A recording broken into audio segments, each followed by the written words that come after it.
Avec nous, nous avons donc à distance Nicolas de Michelis, qui est le directeur général adjoint de DG Regio. Il portera la voix de la Commission européenne. Il nous éclairera sur les orientations futures de la politique de cohésion européenne.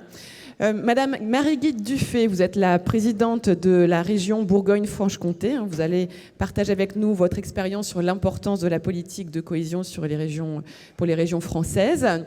Monsieur Alri Chalut, vous êtes président de la région Guadeloupe et vous allez nous apporter votre regard sur la politique de cohésion pour une RUP. Monsieur Ander Caballero, vous êtes secrétaire général pour l'Union européenne et l'action extérieure auprès de la présidence du Pays Basque. Et monsieur Florian Hassler, vous êtes secrétaire d'État pour la coordination politique et pour l'Europe au ministère d'État de Bade-Wurtemberg. Et on reviendra entre autres avec vous sur l'action phare des régions, notamment en matière de coopération transfrontalière. Alors, je vais tout de suite profiter de la présence de Monsieur de Michelis à distance pour lui poser la première question. Première question en deux temps. Donc, on est au cours de la programmation 21-27 actuelle. On sait aussi que la future programmation donc, est en cours. On souhaiterait que la politique de cohésion ne soit pas une variable d'ajustement. On souhaiterait que la politique de cohésion reste ambitieuse pour les régions et que les régions restent les autorités de gestion de cette politique de cohésion. Et pour autant, on l'a déjà senti depuis ce matin, il y a une véritable inquiétude aujourd'hui à Bruxelles. Les débats ne vont pas forcément dans ce sens-là. Est-ce que vous pouvez nous éclairer un petit peu sur ça aujourd'hui, Monsieur de Michelis? Bonjour à tous et à toutes. Et désolé pour n'être pas avec vous ce matin à Strasbourg. Vous savez que la Commission va présenter ses propositions pour le prochain budget de l'Union l'année prochaine, avant ou après les élections allemandes. Et la pression sur le budget européen sera extraordinaire. Les nouvelles priorités, la défense, les politiques industrielles, la migration, un élargissement à venir qui va être très coûteux, les intérêts que la Commission doit payer sur la dette qui a contractée sur les marchés financiers pour financer le plan de relance, on parle des dizaines de milliards par an, une pression gigantesque.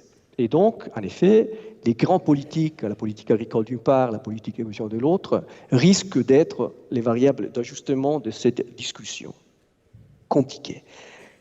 Et la question n'est pas seulement budgétaire, en ce qui concerne la politique de cohésion, quel sera le budget de la prochaine politique d'investissement de l'Union, mais aussi un problème de gouvernance, quel sera le rôle des autorités territoriales dans la conception et dans la mise en œuvre de la prochaine politique de cohésion. Dans ces contextes, je voudrais faire trois réflexions. La première, c'est que la politique de cohésion se présente à la table des négociations en très mauvais état. On est à la fin de 2024, donc 4 ans dans la programmation 21-27, et on a un niveau de dépenses moyen en Europe de 3%. 3%. Et un niveau moyen encore de contractation d'engagement d'environ 20-25%. Donc c'est clair, on peut discuter des raisons pour lesquelles on est là, il y a des raisons évidemment, mais n'empêche, la discussion sera, vous voyez, la politique de cohésion n'arrive pas à dépenser, il y a trop d'argent, et l'argent est mal dépensé ou pas à la vitesse nécessaire pour faire face aux défis dont on parlait. Et donc, la première réflexion est, pour ceux qui s'occupent de cette politique, d'accélérer la mise en œuvre de la politique pour arriver à la négociation l'année prochaine dans un état un peu meilleur de celui où on se trouve aujourd'hui. La deuxième réflexion est sur ce qu'on dit en anglais la narrative, l'histoire, comment on explique et on raconte les problèmes de l'Europe. On vient de l'entendre, le problème de l'Europe est un grand problème de compétitivité. Et il y a certains qui ont tendance à opposer compétitivité et cohésion.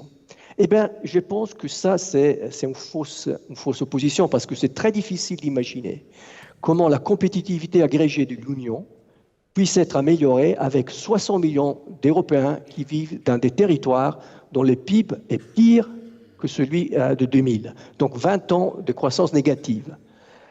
Ou d'autres territoires qui sont en déclin, en stagnation, des transitions démographiques, industrielles, digitales et vertes et qui ont des effets asymétriques sur le territoire de l'Union, et donc c'est là qu'on doit intervenir. Et donc je pense qu'on a besoin de reconstruire la discussion, de la modifier et de regarder à la dimension territoriale de la compétitivité, et donc à mettre ensemble compétitivité et cohésion. Et la dernière réflexion, c'est sur le fait que de toute manière, cette politique doit se moderniser. Et je pense qu'il y a 3 points dont on a besoin de réfléchir pour être sûr d'être autour de la table de la négociation. Le premier, c'est qu'on doit être sûr que les investissements qui seront financés par les régions à l'intérieur de cette politique soient bien plus qu'aujourd'hui alignés aux grandes priorités européennes. Autrement, la tendance sera de dire on prend cet argent et on le met dans des fonds sectoriels pour l'industrie, pour le changement climatique, pour l'efficacité énergétique et quoi d'autre. Et donc, vous me direz, mais on fait déjà ça. Je pense qu'on peut être un peu plus exigeant et voir comment être sûr de pouvoir démontrer que cette politique contribue aux grandes priorités européennes. Le deuxième point de réflexion est sur la performance. Vous savez que le plan de relance a mis sur la table la question de la performance, et je pense que c'est bien plus intéressant de discuter qu'est-ce qu'on veut faire avec l'argent que de faire de la comptabilité sur les factures et les coûts réels. Et donc réfléchir à comment changer de logique, parce qu'on doit changer de logique, de perspective, pour construire des programmes qui ont un focus sur la performance. Et le dernier point, c'est, je sais, il y a énormément de résistance, et sur les réformes, sur les liens entre investissement et réforme. Moi, je pense qu'on doit être clair sur ça. Le plan de relance a introduit ce lien, et ce lien va rester. Donc la question, c'est comment le construire de manière utile, et comment s'assurer que la manière dont on construit les réformes soit utile pour les investissements qui sont mis en place au niveau territorial. Voilà mes premières réflexions sur cette question. Merci. Merci pour cette introduction, Monsieur de Michelis, et pour effectivement ces 3 pistes de réflexion, des investissements plus alignés aux grandes priorités de l'Europe, meilleure performance et puis des réformes, un lien entre les investissements et les réformes. Monsieur Florent Hassler, est-ce que vous, du point de vue du Land Bade-Württemberg, est-ce que les changements de fonds qu'on pourrait voir arriver, peut-être radicaux de la politique de cohésion, avec moins de fonds, une approche centralisée, comment vous les évaluez, vous, ces débats-là ? Qu'est-ce que vous en pensez ? Quel est votre regard ? Premièrement, bonjour et merci beaucoup pour l'invitation. Et excusez-moi pour parler en allemand ou anglais parce que le français, c'est pas très, très bien. Vielen herzlichen Dank nochmal für diese Einladung hierher nach Straßburg als invitation à me rendre ici à Strasbourg en tant que secrétaire d'État du Land de Bade-Württemberg. La coopération avec les régions frontalières, la coopération transfrontalière est quelque chose de très important pour nous. Nous avons 180 km de frontières avec la région Grand Est. Nous avons de très nombreux frontaliers qui traversent cette frontière tous les jours, qui font la navette. Nous disposons d'une université européenne, nous avons encore ou des universités de Karlsruhe, de tout Bade-Württemberg, de Strasbourg, de Bâle aussi coopèrent, donc des coopérations qui sont très étroites et également des coopérations qui existent depuis longue date. Pour en venir à cette question que vous posez. Nous suivons bien sûr les débats qui sont réalisés concernant la politique de la cohésion à Bruxelles. Et il y a un point qui nous inquiète particulièrement, c'est celui de la centralisation. Il s'agit une demande claire de la part du Bade-Württemberg est la suivante. Il faut que la politique de la cohésion continue à être une politique pour les régions et en coopération avec la région régions. C'est ce que demande également le comité des régions. J'ai vu de nombreux collègues aujourd'hui ici. Je pense qu'une approche centralisée, comme nous le voyons de plus en plus souvent dans les programmes européens depuis la pandémie, je pense par exemple au fonds de reconstruction, que nous, en tant que... nous ne voulons pas de cette approche en tant que Länder allemand. La politique de la cohésion est la seule politique d'investissement en Europe qui a vraiment une approche localisée. Et cette approche a été jusqu'à présent un atout important dans la construction européenne. Et je crois qu'au niveau régional, il y aura à l'avenir un besoin grandissant d'investissement. Les régions, à notre avis, savent le mieux elles-mêmes ce dont elles ont besoin. Et c'est pourquoi nous avons besoin d'espaces, de territoires régionaux, également transfrontaliers, où nous pouvons gérer ces fonds et les investir à bon escient. Une centralisation serait donc une mauvaise approche et nous allons suivre cela de très près. Je laisse un temps pour qu'il y ait la traduction également en espagnol. C'est bon? Tout terminé. Alors justement, Marie-Guide Dufay, par rapport aux propos de Florian Hassler, on voit cette nécessité d'avoir l'utilisation de fonds européens pour les régions, pour les territoires.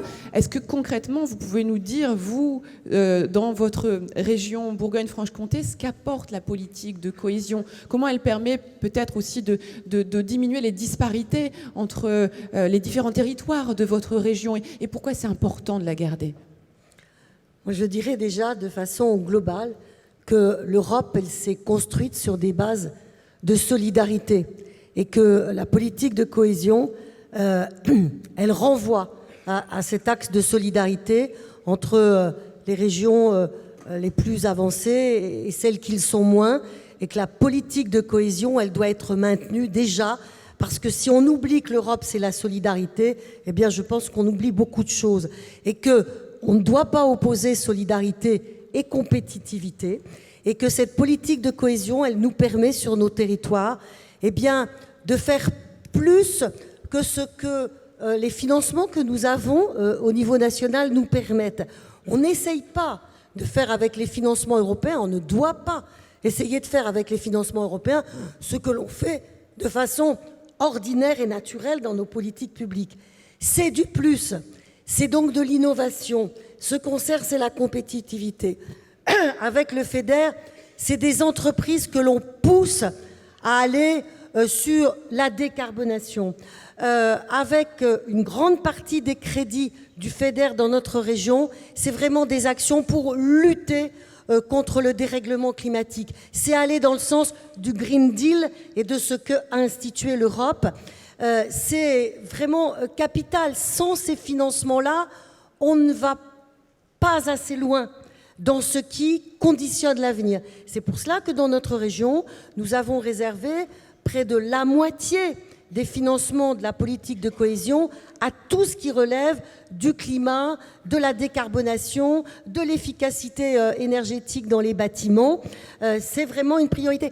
Et l'Europe, merci à elle, elle nous pousse à déterminer non pas mais une priorité dans notre région, et c'est celle de la transition climatique. Nous avons aussi des instruments en direction des entreprises qui, grâce à l'Europe, sont extrêmement importants, parce qu'on sait qu'en prenant de l'argent de l'Europe, avec 50 millions que nous mettons, nous récoltons 300 millions de garanties et de co-investissements pour les entreprises. Donc c'est un effet de levier absolument considérable. Mais la contrepartie de tout cela, ce que j'entends, les financements qui ne sont pas consommés... 3% seulement, a priori, là, pour la 21-27. Oui, alors on n'est pas en fin de programme, il faut attendre. Ce n'est pas le cas chez nous. Nous, on est à 68%, on est à la moitié de la période du programme, et on est à 68% déjà de consommation. Mais il faut vraiment qu'il y ait plus de souplesse dans la réglementation européenne.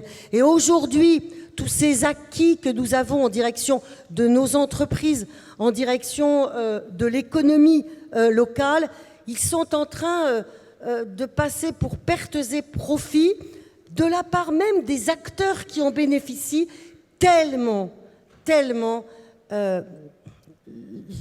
comment dire, la simplicité de réglementation n'est pas au rendez-vous. Alors, c'est normal qu'il y ait des contraintes réglementaires très fortes. Il y a néanmoins besoin de davantage de souplesse et il faudrait vraiment que cela soit entendu parce que cela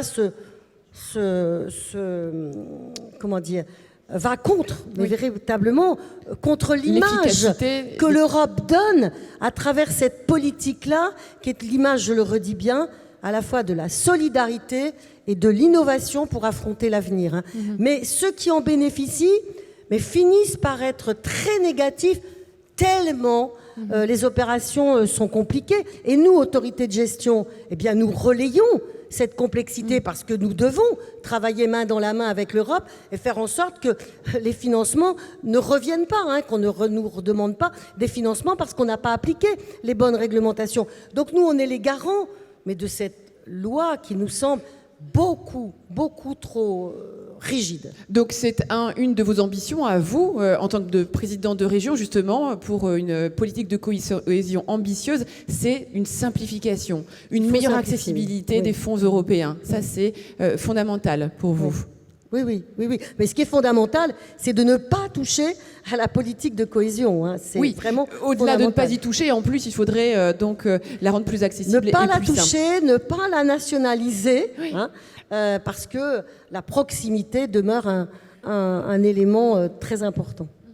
Avant de partir en Guadeloupe avec vous, Harry, on fait un petit détour par l'Espagne avec Monsieur Caballero. Vous, en Espagne, est-ce que vous êtes aussi confronté à cette difficulté de mise en œuvre aussi peut-être des fonds européens par rapport à l'organisation de votre pays, par rapport à l'organisation de ce que vous... Attendez, excusez-moi que je reprenne mes notes. Voilà. Par rapport à ce que vous représentez au sein de l'État espagnol, est-ce qu'il y a une façon de gérer les fonds européens qui est différente ? Est-ce que vous aussi, vous souffrez de ce problème d'accessibilité compliquée, de simplification qui n'est pas au rendez-vous ?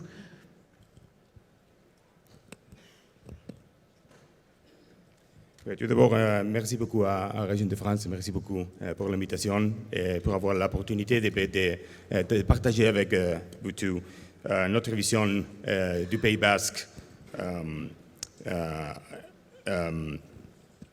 Mon niveau de français, tu peux voir, c'est pas très bon.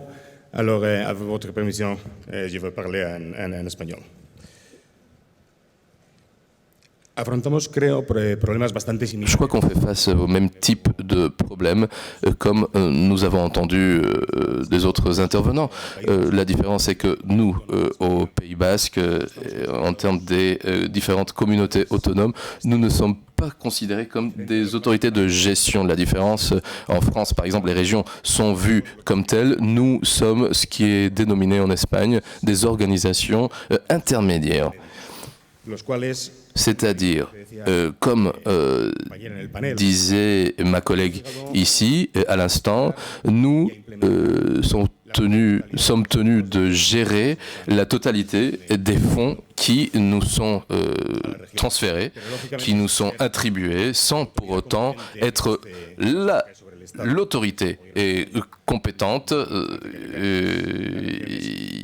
Dans le cas espagnol, c'est bien l'État central. Donc, quelque part, on fait face au même défi. Je suis d'accord ici également avec notre collègue pour dire que nous sommes beaucoup plus près de nos citoyens et nos citoyennes. Nous entendons et nous comprenons les besoins locaux et c'est bien cela qui nous permet d'être beaucoup plus efficaces en termes de compétitivité, par exemple. Au moment de définir des solutions réelles, nous avons une communication privilégiée et directe avec l'électorat. Donc pour répondre à votre question, oui, tout à fait, nous partageons ces problèmes, nous faisons face au même genre de défis et nous sommes d'accord avec vous sur les pistes de solutions que vous présentez également. Harry Chalut, quand on s'intéresse à la politique de cohésion dans les RUP, est-ce qu'on a le sentiment qu'on arrive à adapter ces fonds européens aux spécificités des régions ultra-périphériques ? Oui, déjà, bonjour à toutes et à tous. Déjà, merci effectivement aux Jeunes de France d'avoir choisi ce thème. Mais je pense qu'il faudrait que 2 fois par année, qu'il y aura vraiment une discussion sur le rôle de l'Europe. Et j'apprécie un peu ce qu'a dit Margit concernant cette histoire de simplification. Et c'est ce qui, effectivement, qui nous gêne un peu. Et ce matin, ça m'a fait plaisir d'entendre la ministre, Madame Vautrin, dire qu'il faudrait mettre en place une délégation d'élus de présidents de région pour que nous puissions au moins 2 fois par année nous rendre en Europe pour pouvoir discuter des besoins des régions. L'Europe, c'est d'abord tous les citoyens, c'est nous. Nous, les régions ultra-périphériques, effectivement, on a besoin de l'Europe, surtout en matière de déchets, d'eau, de transport, beaucoup d'infrastructures. Et c'est pour cette raison que nous faisons attention à ne pas fragiliser les liens qui nous lient à l'Europe. L'Europe a besoin de nous, mais nous aussi, nous avons besoin de l'Europe. La France, c'est 80% de la biodiversité dans le monde. C'est la deuxième puissance mondiale maritime grâce aux régions ultra-périphériques. Aujourd'hui, ce qui est important pour nous, c'est que nous puissions aller encore plus loin dans les besoins par rapport à notre éloignement de notre, je dirais, territoire qu'est la France et de l'Europe. Et je remercie, il est peut-être parti, Younous Omarjee, qui, à l'époque, nous a beaucoup accompagnés à régler des problèmes très importants qui nous empêchaient d'avancer. Aujourd'hui, nous consommons très bien les fonds européens.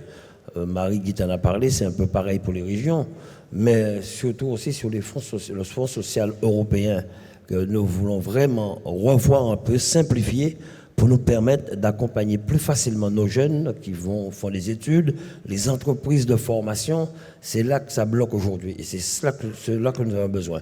Mais à part cela, les autres ponts, le FEAMP, le FEDER, nous l'utilisons convenablement. Et je pense que par rapport à nos retards avec d'autres régions, bien que, je parle au niveau des régions françaises, je pense que nous avons un travail à faire pour que l'Europe puisse nous accompagner à aller encore plus loin. Aujourd'hui, je pense que vous le savez, que ce soit dans certaines régions ultramarines, il y a actuellement des couvre-feux, il y a des blocages, l'économie en berne. Nous avons beaucoup de jeunes qui sont au chômage, en manque de formation, qui n'ont pas de travail, qui n'ont pas de voiture. Et avec la formation, le Fonds social européen, je pense qu'on a un très gros travail à faire pour pouvoir rattraper ce temps. Et je suis convaincu que s'il y a une simplification, nous allons nous battre pour cela, nous pouvons aller encore plus loin dans l'intérêt de nos jeunes. Et est-ce que vous avez le sentiment, Harry Chalut, qu'on arrive à valoriser les fonds européens auprès des citoyens des RUP? Est-ce qu'on arrive peut-être à avoir un sentiment d'appartenance à l'Europe grâce à ces fonds-là? C'est pour cette question que j'ai dit, effectivement, le thème choisi par les régions de France, c'est un bon thème, mais il faudrait que 2 fois par année, peut-être, par les régions de France seulement, il faudrait que d'autres politiques... Je pense qu'aujourd'hui, ce sont plutôt les politiques qui maîtrisent un peu ce que c'est l'Europe. Mais le citoyen, même non. Quand je vois un peu, ce matin, j'ai entendu le président Alain de l'Aquitaine, Alain Rousset, dire qu'il a consommé à 99,3% des fonds européens. Cela veut dire que ça a un intérêt pour sa région. Mais est-ce que la population sait ce que l'Europe apporte en plus des dotations que nous avons? Aujourd'hui, qu'on le veuille ou non, nos propres dotations sont en diminution au niveau de l'État. Heureusement pour nous, régions éloignées, nous avons des fonds européens pour accompagner nos entreprises, nos créateurs sur l'innovation, nos jeunes créateurs d'entreprises. Donc, je pense qu'il y a un travail à faire pour que la population même puisse savoir ce que c'est l'Europe et le rôle de l'Europe sur le territoire. Et le rôle de l'Europe plutôt aussi d'un point de vue de la coopération transfrontalière. Ça aussi, c'est important, Florian Hassler, de pouvoir montrer que ces fonds de cohésion, ils permettent d'avoir une unité justement au sein de l'Union européenne. Est-ce que vous pouvez nous donner des exemples de la façon dont vous les utilisez pour soutenir des projets concrets, par exemple, dans la région du Rhin supérieur ?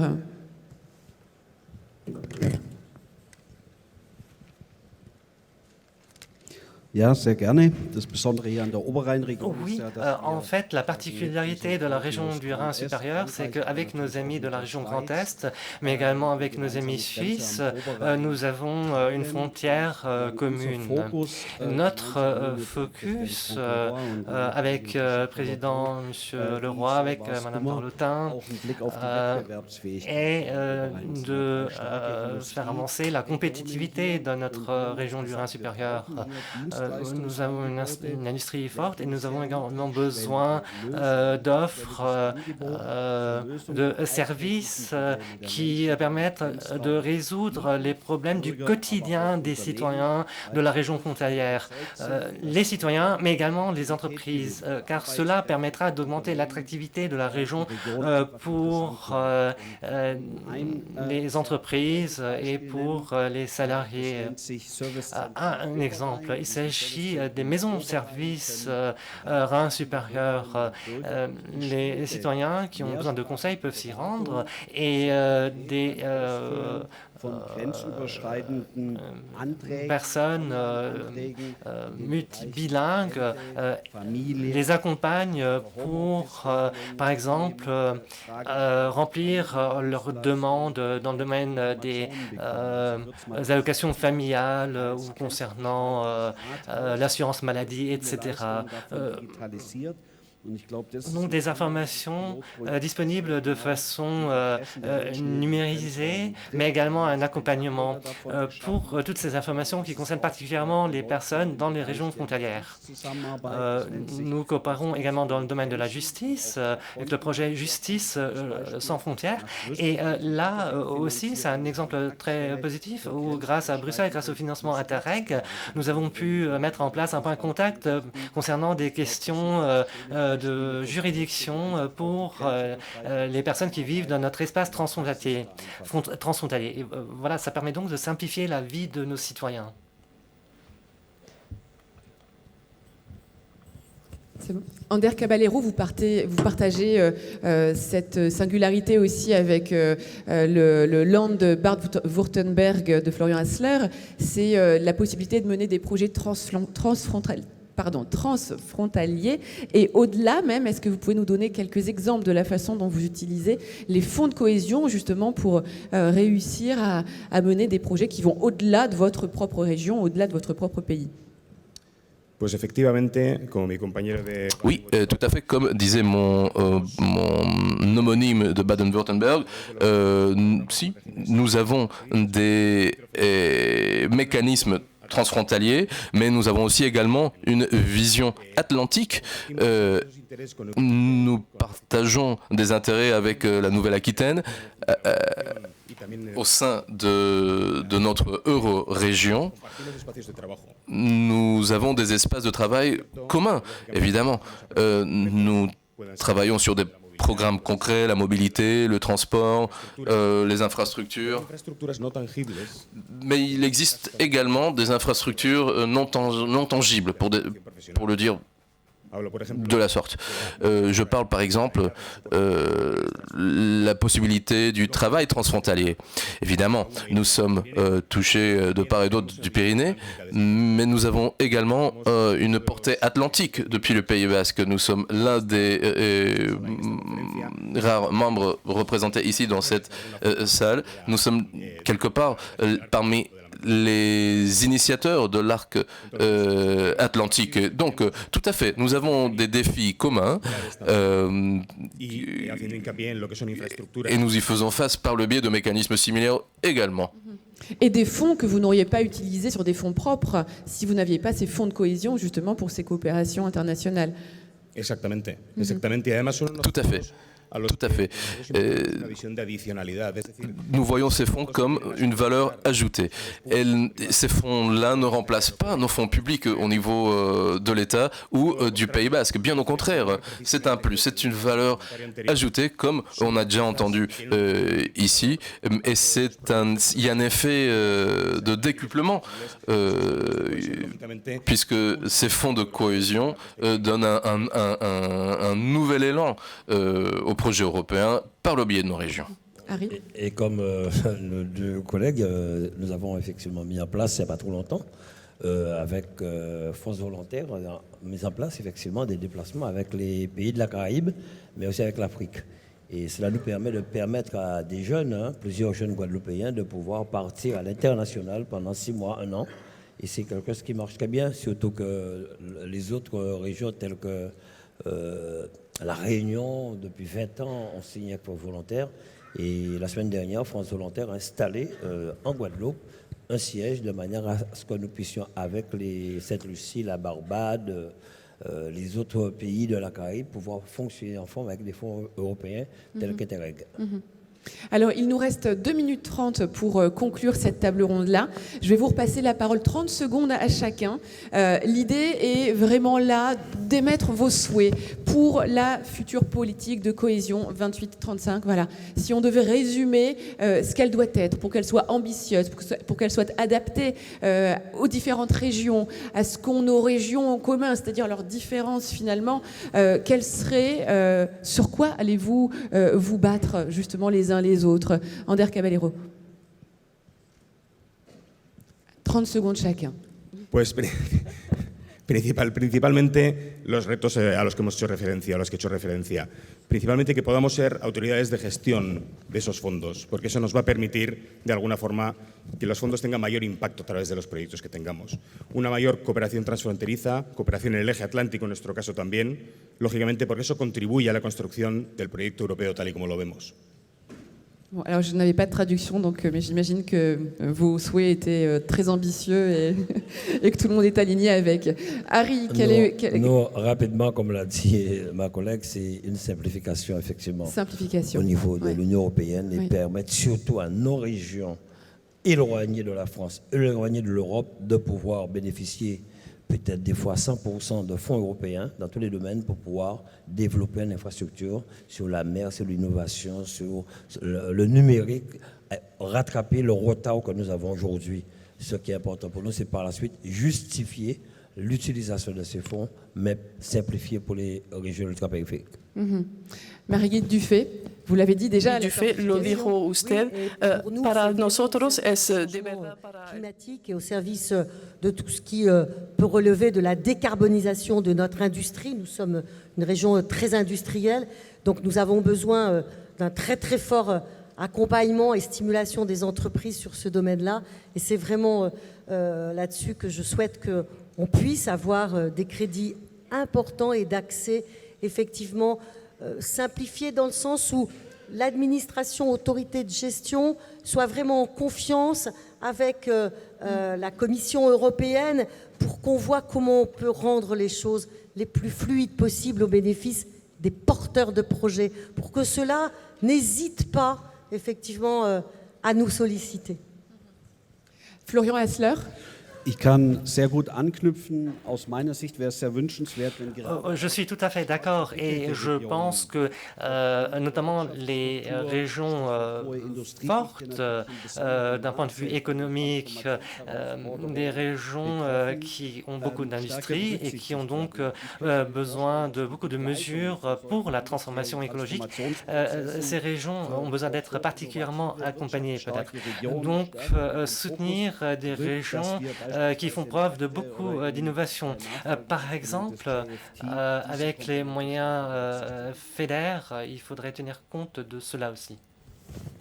Et pour conclure, Monsieur de Michelis, que devraient faire les régions, elles, pour réussir eh bien, à convaincre quel rôle proactif doivent-elles mener pour pouvoir avoir du poids sur cette future politique de cohésion 28-35 pour en être force de proposition et en rester les garants de la gestion? Écoutez, je pense que quand quelqu'un l'a dit ce matin, ça c'est un moment clé, un moment de transition. Et donc il me semble que c'est le moment pour occuper les terrains dans un certain sens. Premièrement, je le répète, on doit démontrer que la politique fonctionne, qu'elle dépense bien et on la raconte mieux. Quelqu'un l'a dit, il y a un problème de communication, on la raconte peu et parfois mal. Et donc porter et raconter tous les projets qui sont financés par la politique de cohésion, je pense que c'est très important. Et deuxièmement, M. Omarjee l'a dit, on doit, dans une phase où on aura la formation de la nouvelle commission, contacter les parlementaires européens pour assurer qu'ils portent cet agenda, le comité des régions et évidemment les gouvernements qui seront assis autour de la table l'année prochaine pour discuter des prochaines perspectives financières. et démontrer que la territorialisation des priorités européennes est possible et indispensable pour que l'Europe se tienne. Merci.